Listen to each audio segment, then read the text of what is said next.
To clarify, with an artist talk, what the museum does is invite an artist to choose any work of art on view in the entire museum and use it as a jumping off point to talk about their own work and the thoughts and things that they're focusing on or thinking about.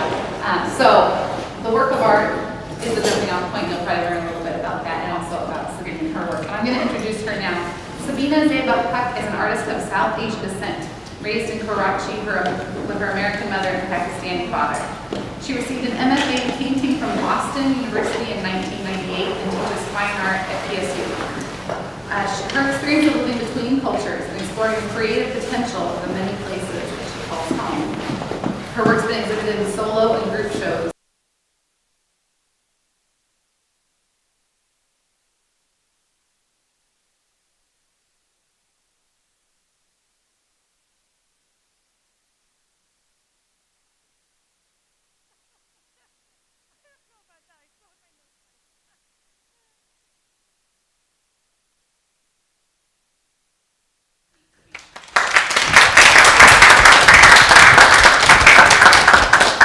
Thank you for coming out tonight. So today I'm going to take you on a journey across 2 continents and about the artwork of 2 artists, Sang-Ah Choi, which you see behind me, and my own work. So to begin with, Sang-Ah and I were born in the 70s, right? We all know we're the same age, approximately, give or take, and we grew up in mega cities. Now when we say mega, 25 million people live in the city of Karachi, and in Seoul, South Korea, around the same. 65,000 people in 1 square mile radius. So that's like taking the entire Portland Public Schools, all of those kids, 50 to 60,000, and putting them all into the park blocks, right? That's called dense, right? Really dense. And when you look at my work and Sang-Ah's work, which is right behind me, you can see that our work is influenced by that density, by that layering, and it's full of diversity and symbols. So I grew up in Karachi, raised by my American Christian mother from Springfield, Ohio, who still lives in Pakistan, was actually visiting me today. She was here for Christmas. And my father, who's a Muslim from India, who migrated to Pakistan in 1947 at the age of 10. And my siblings all lived there as well. And we grew up in a very multicultural household, and we spoke many languages, and we celebrated everything, and I mean everything. Eid, Ramadan, Christmas, you name it, Thanksgiving, yeah, even in Pakistan. All right, so as you can tell, we had a very diverse upbringing. At 18, I came to Boston to study art. And at the same time, Sang-Ah Choi, she was finishing her art degrees in Seoul, Korea. And she then married and came here with her husband. She immigrated through her husband to Portland, Oregon. Well, not quite. She didn't make it right here right away. So we'll talk about that journey. As you can see, this is a journey of her trip all the way across the United States, from the East Coast to the West Coast. And my journey is also from the East Coast to the West Coast, and of course, from Karachi and from Seoul, Korea, both of us coming as to our new homes. When I arrived in America, I was asked again and again, well, you don't look Pakistani. Well, you don't look Indian. What are you? What's your background? Like, are you Asian? Are you white? Are you brown? You know, what are you? And I didn't fit into any of those boxes, and I still don't. And I decided that I wasn't going to do that. I was going to break out of those boxes. And that's what my work today is about. How do we break through those barriers and those categories that self-define us? Sang-Ah, when Sang-Ah arrived, she actually planted herself in Urbana-Champaign, Illinois. Yeah, part of the Midwest. That's where my mom's family's from, Ohio. So I know that territory. And she was like, what am I going to do? So she decided to do an M.F.A., her second M.F.A. in painting and fine art. And she started to think about how unique, and I actually called her up because that's who I am. I like get on the phone, track you down on Facebook, interview you. So I was like, you were in Portland, right? And she's like, yeah, but I just left last year. And now she's in the Bay Area. But like I said, she's around the same age. She's making art. She's having a show in March. I'm going to advertise that now.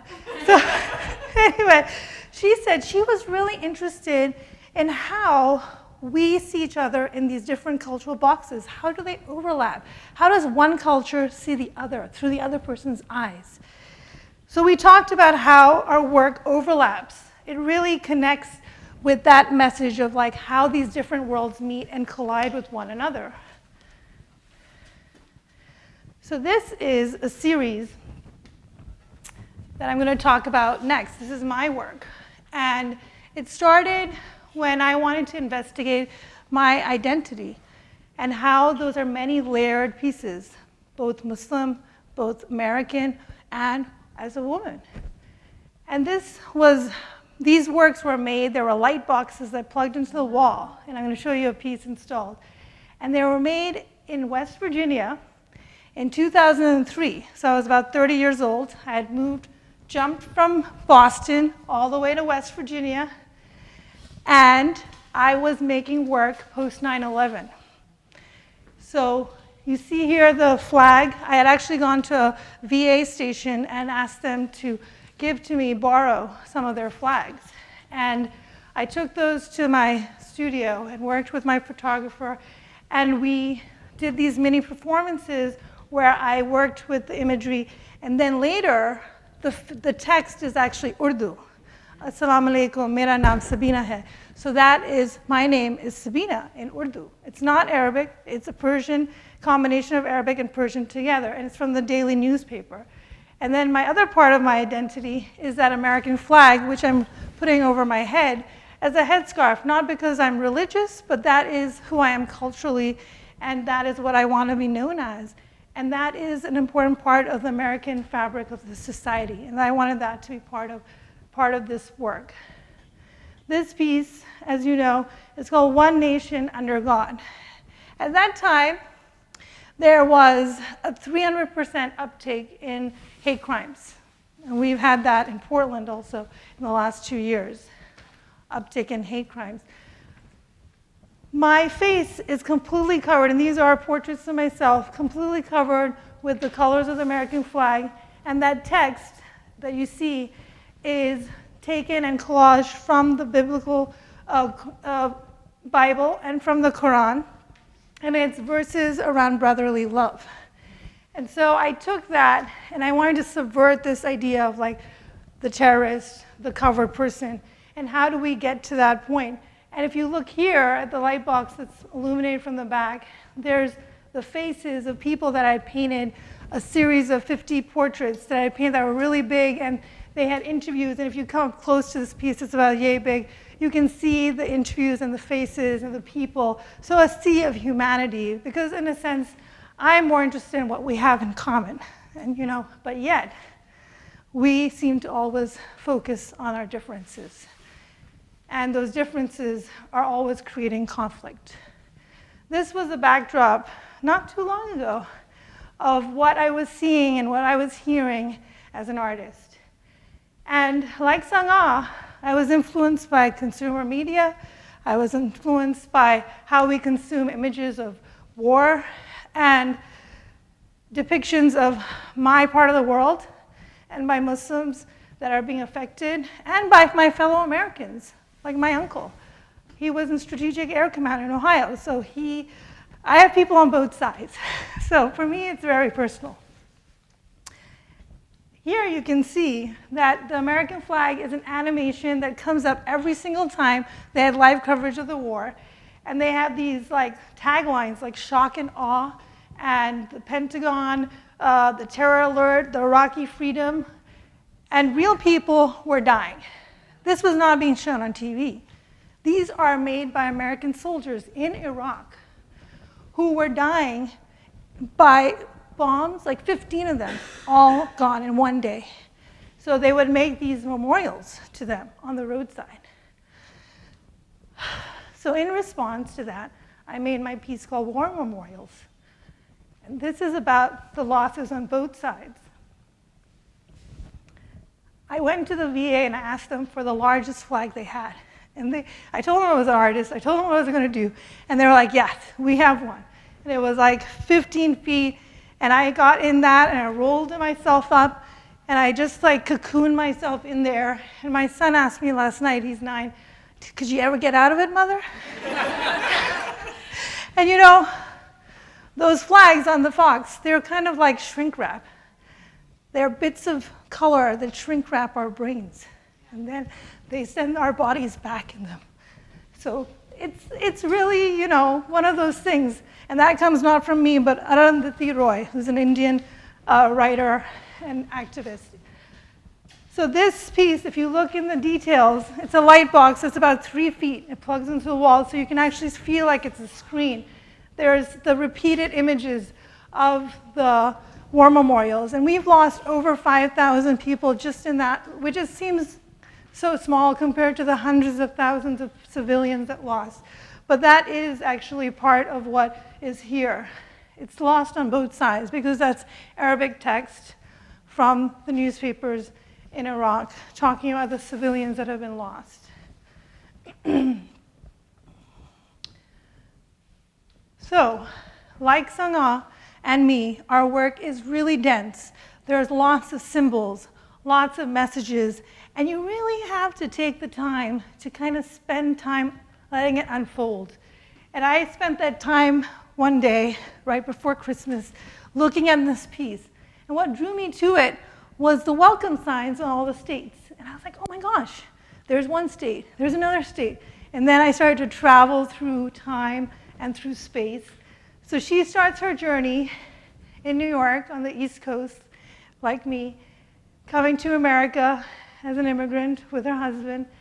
And she decides to do this trip cross-country to their new home in Oregon. In 2005, is what she told me approximately. She took hundreds and hundreds of pictures. And as she made her way through West Virginia, a place I had lived, Ohio, where I have family, up through Illinois, South Dakota, Wyoming, Idaho, and Oregon, she found herself at Mount Rushmore. What an American icon, right? So I have never been to Mount Rushmore. So she told me when she got there, there was this huge tourist store. And I was like, what did you see there? She's like, I went in and American consumerism right here. So she went in there and she told me that she saw a book which was about the state birds and the state flowers. And she was like, wait, in Korea, they have a whole tradition of painting that dates back hundreds of years around the birds and the flowers. And they all have so much meaning, like the crane is a mate for life and is a symbol of longevity. And there's these beautiful paintings of screens, like almost like this diorama that she made in 2007. But she thought about that and she's like, maybe that's the way to take all this visual stuff that I'm seeing, these signs, these road signs, these tourist stops, the gas stations, the McDonald's, and organize it. And that's what she did. And that little coloring book kind of like clicked with that other culture that was familiar to her and how she overlays that, like I do in my work, the overlaying of that and embedding it, because it's not just overlap, it's embedded in the space. So here you can see the North Cardinal and the rhododendron from West Virginia. And then I discovered some more things. So I encourage you to investigate this further. There are 10 Korean symbols. And they're all from this whole cycle of longevity and like success and life. And one of them is a turtle, right? The longest living mammal, right? Or is he a mammal? I don't know.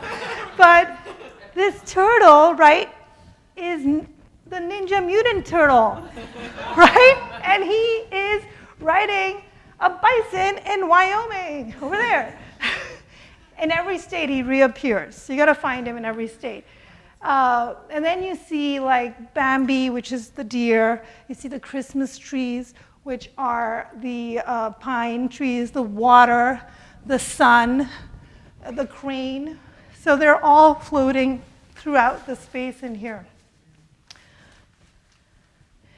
And the other question I asked her when I interviewed her on the phone was, can you tell me about why you decided to install it the way you did?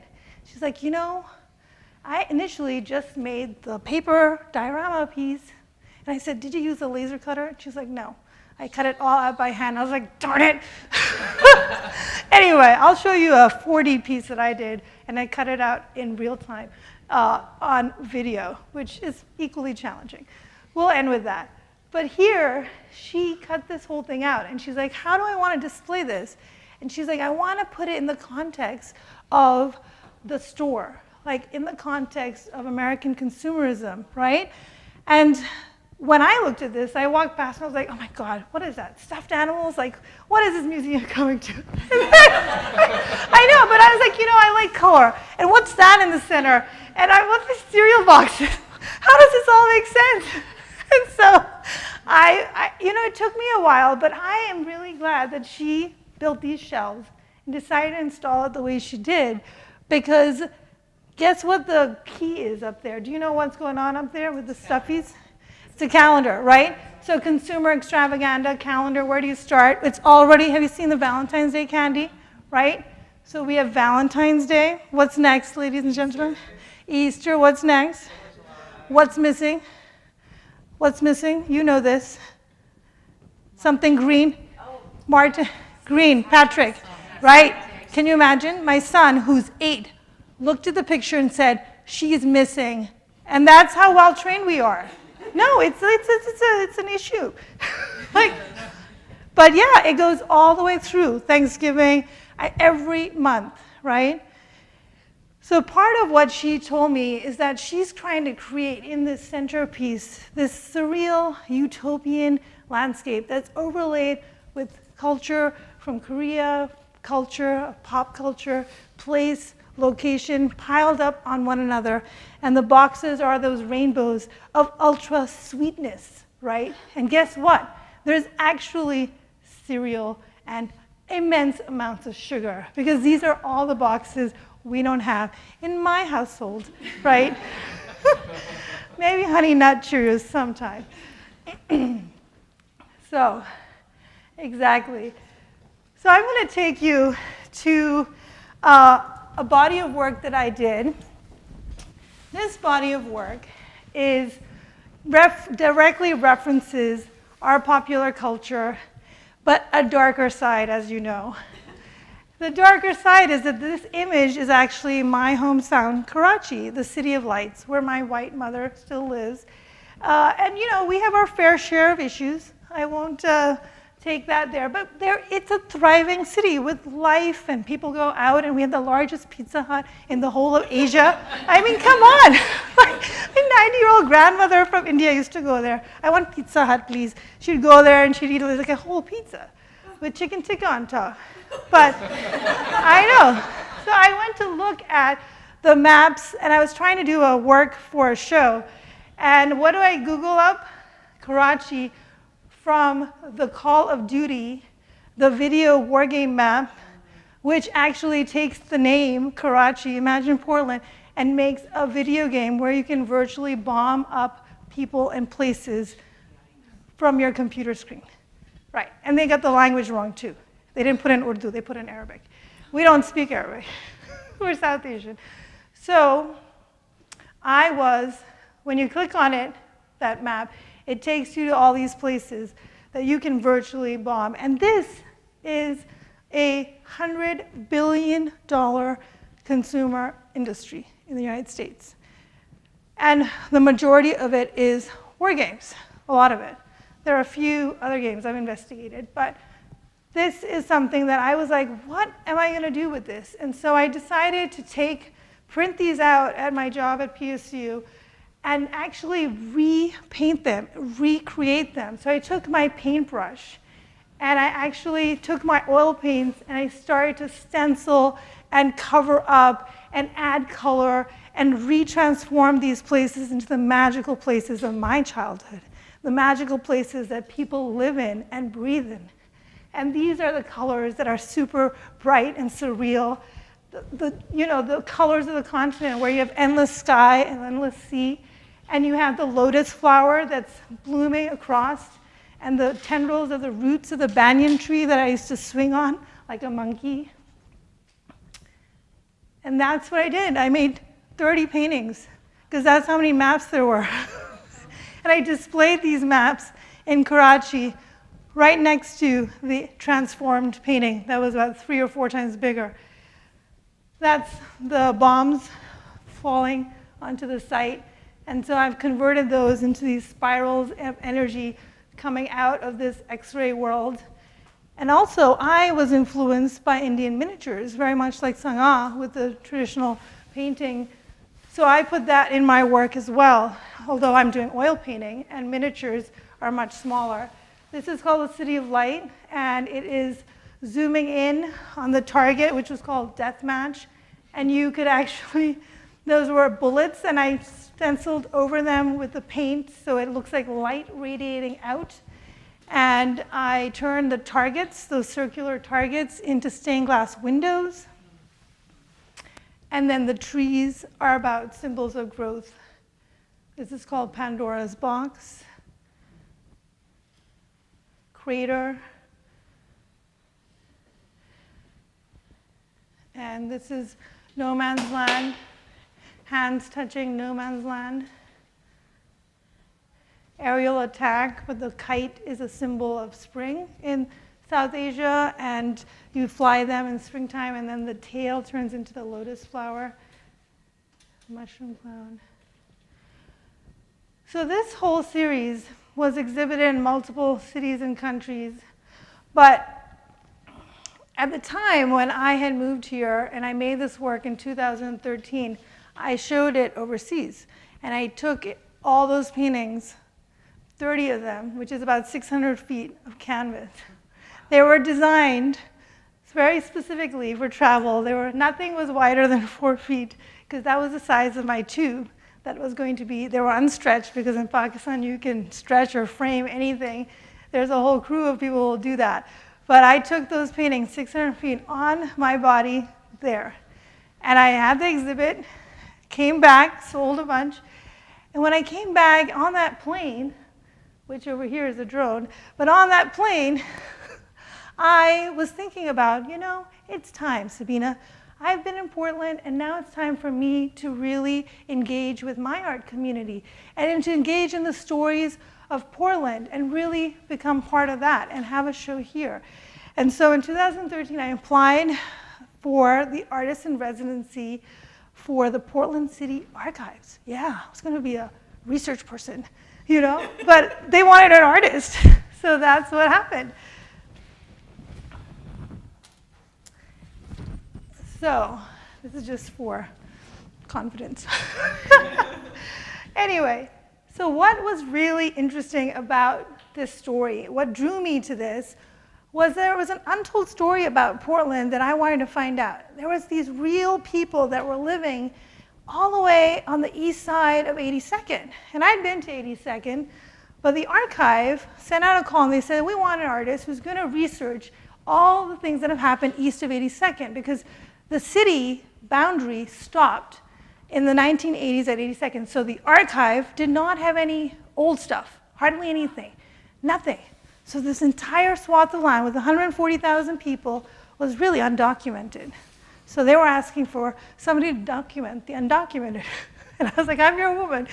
So they selected me, and I started to work with the community. And there was a diverse community. And that's when there was a big shift for me, because I was working in the 2D, and I went into the 4D. I was working with oral stories, recording them. I was making zines and doing performances. I was collaborating on theater with 10-year-olds in a middle school with 20 languages in the same classroom at Harrison Park on 92nd. So it really blew my practice open in 2016. That was the year that, and it continued, because I got a lot of other grants that followed that made me do more work in this community. And it became my home.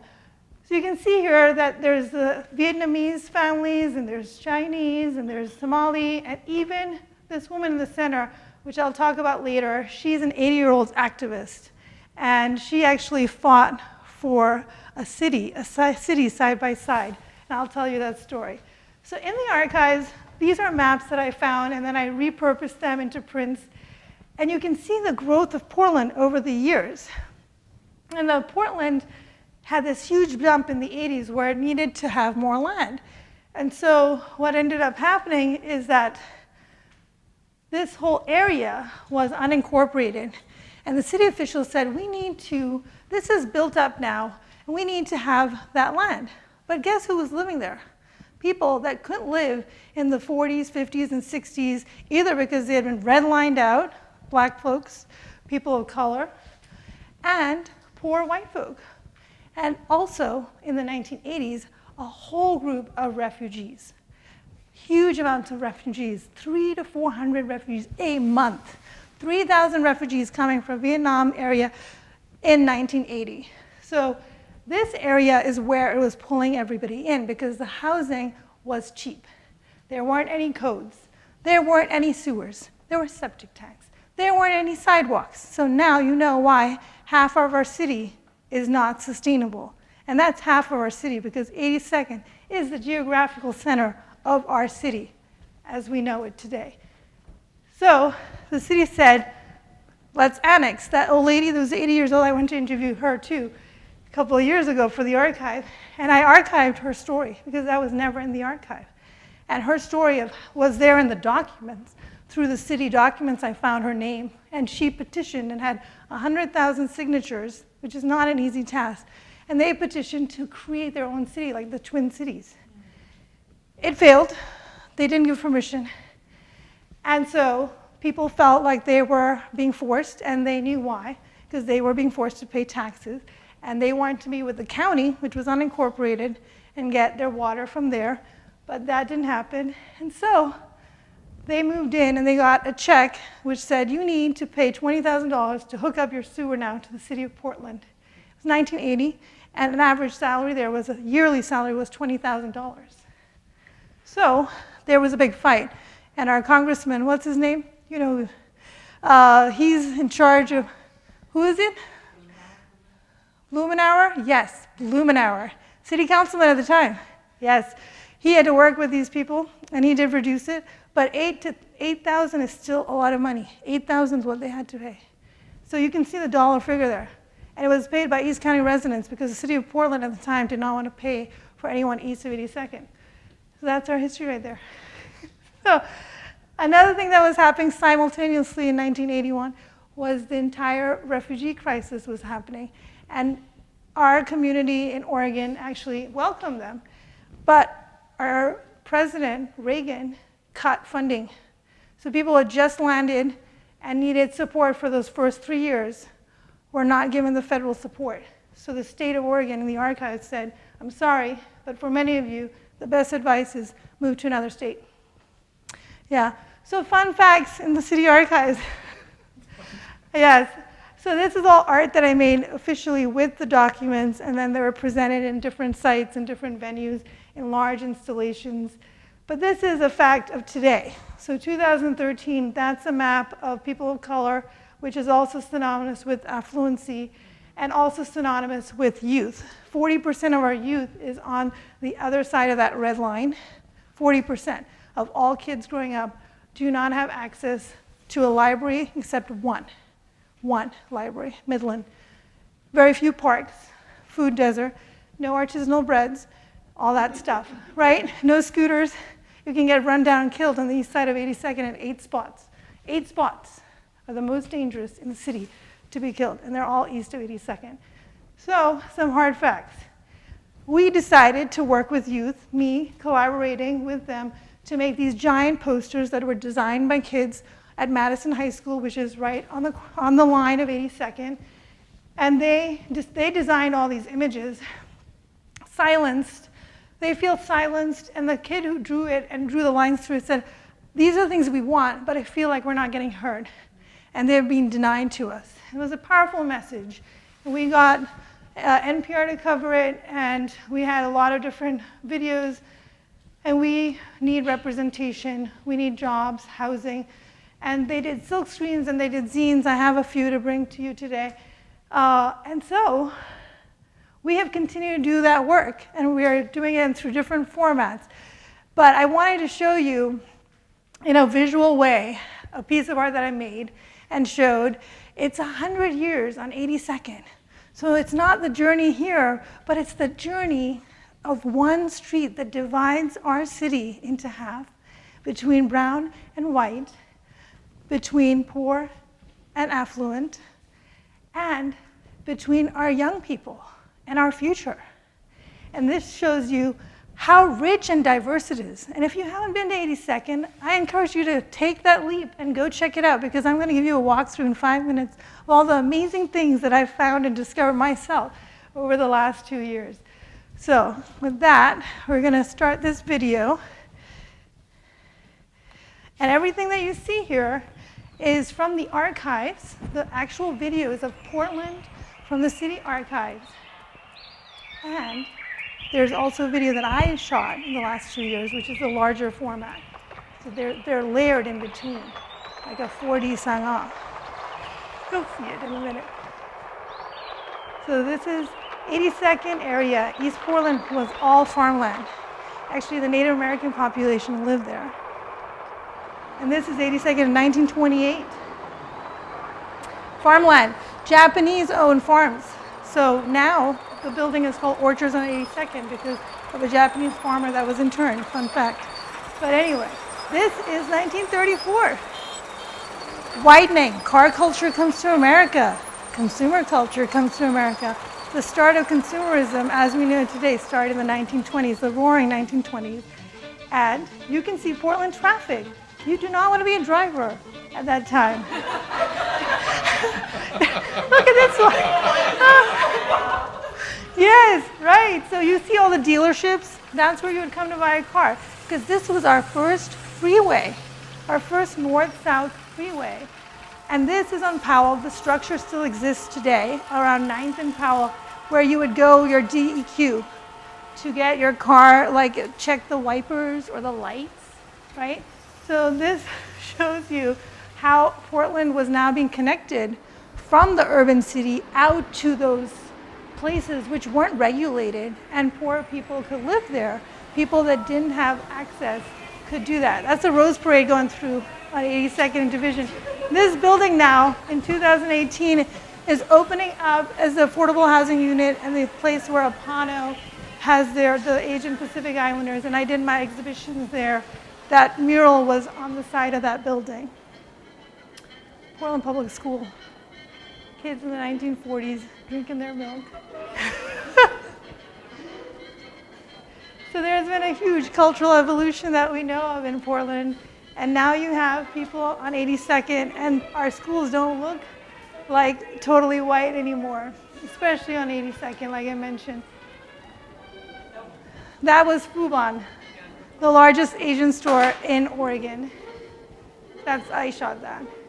But now we don't do Crisco anymore in Portland, right? At least on this side of town. We gotta go to our nice shops, have artisanal reds.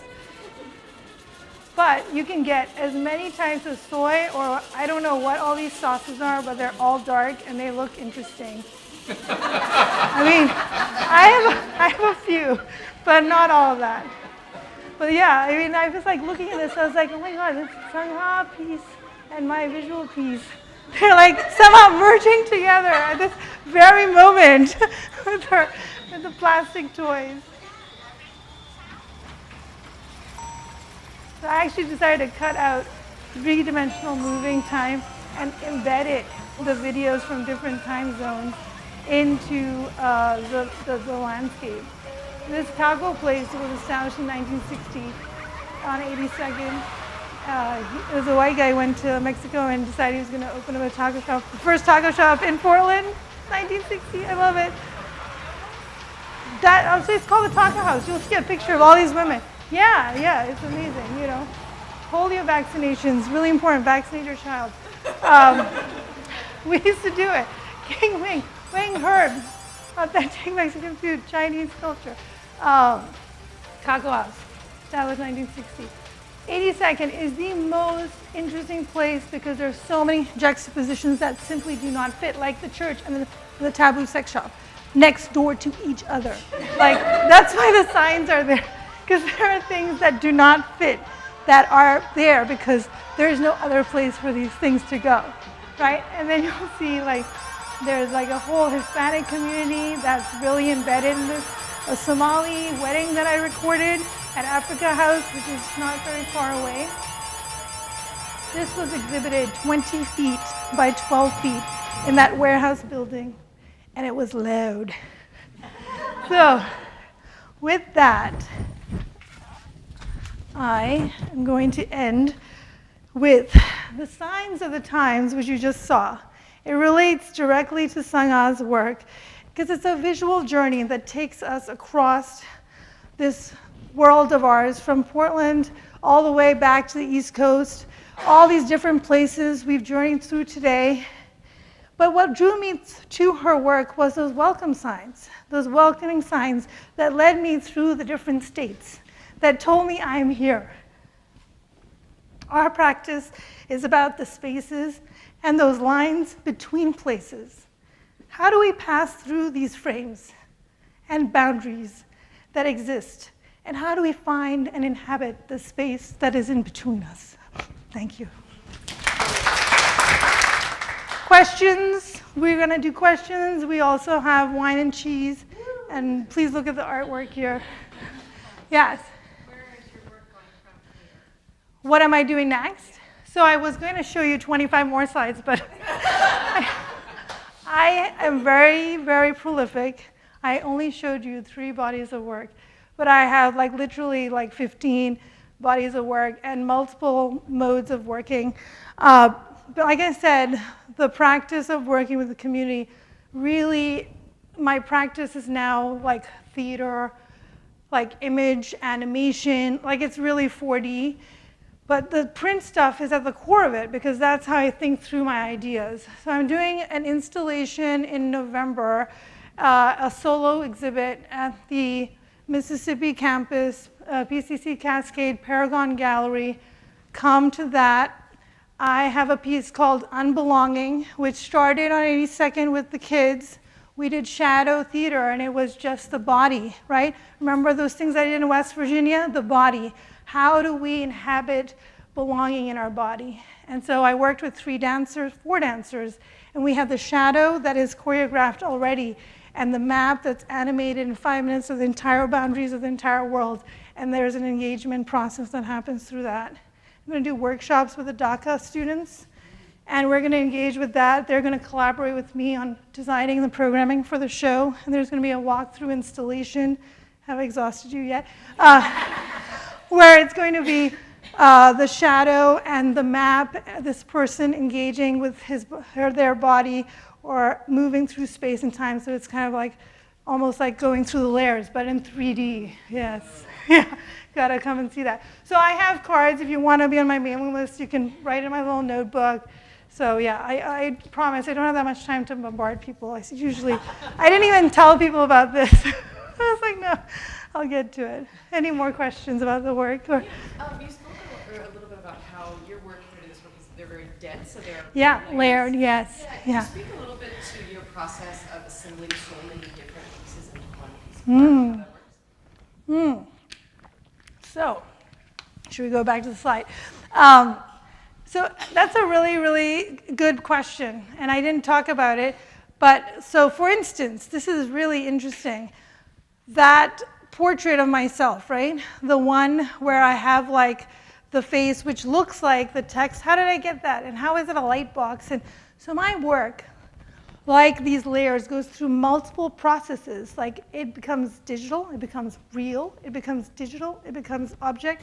So it might go through multiple transitions. So I did this performance thing, which I didn't even call performance back then. And I just took a picture of it, and then I was like, what do I do with this?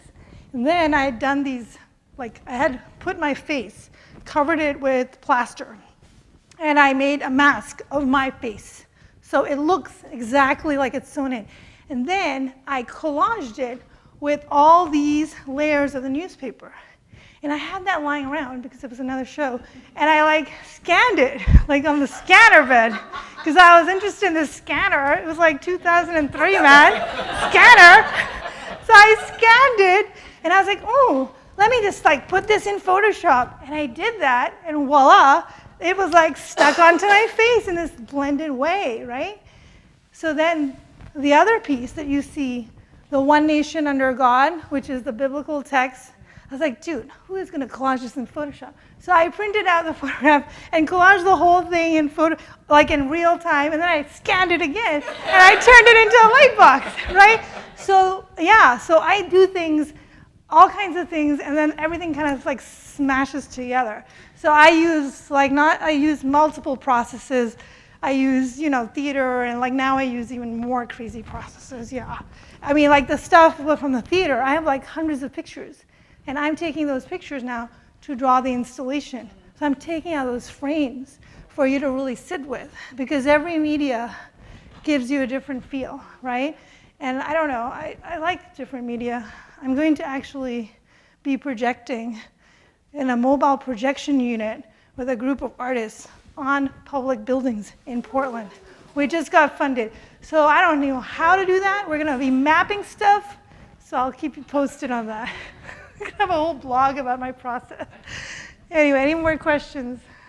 Yes. You were talking about all your different media. Do you have a sense when you start something of the steps you're going to go through, or does it sort of unfold as you go along? Or what's that like? Well, it depends on the project, and it depends on where I'm at. Usually everything is multimedia, but there are things that are specific. Like for the 82nd Avenue show, we did a poster. You saw those posters, and then they were installed in this giant installation with, it was like, everything was overblown. Like you walked into a Barbara Kruger exhibit, but it was the Portland Archives. So it was like red and black, and there were things that I cut up and enlarged.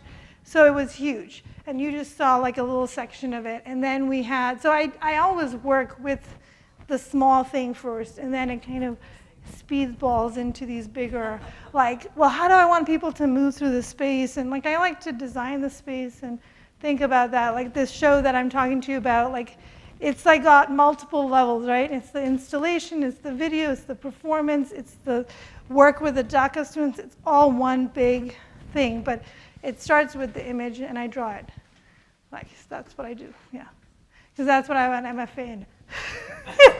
Before Apple phones came out. Yeah, before that. Any more questions? We can do more questions down in the wine place or wherever that. Because I'm such a good Muslim. Yeah. All right. Thank you very much for coming up here.